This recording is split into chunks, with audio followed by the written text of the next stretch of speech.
माणसाला पियाला पाणी पाहिजे.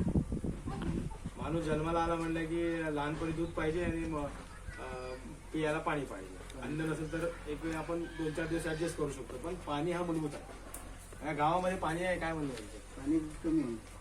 पाणी कमी आहे.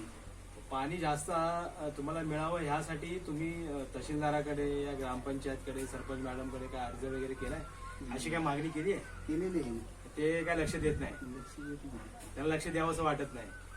मला असं वाटतंय बहुतेक ते आदिवासी नाही देशाचा नागरिक समजत नसतील. आदिवासी सरपंच आहे ना.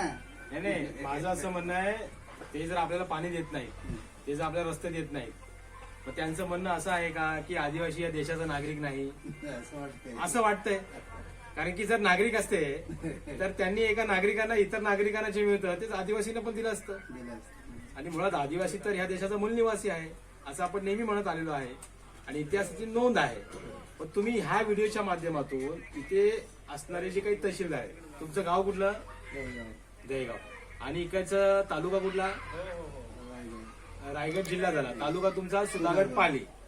मग सुधागड पालीचे जे तहसीलदार आहेत त्या व्हिडिओमध्ये बघा, त्यांना तुम्ही ह्या व्हिडिओच्या माध्यमातून काय संदेश द्याल? तुमच्या गावात काय झालं पाहिजे, काय संदेश तुम्ही पाणी पुरवठा पाहिजे ना आपल्याला. या संदर्भामध्ये भविष्यात समजा आम्ही आंदोलनाची भूमिका आमच्या इंडियन सोशल मुवमेंट या संघटनेच्या माध्यमातून जर आंदोलनाची भूमिका घेतली तर तुम्ही ह्या आंदोलनामध्ये सामील व्हाल आमच्या बरोबर?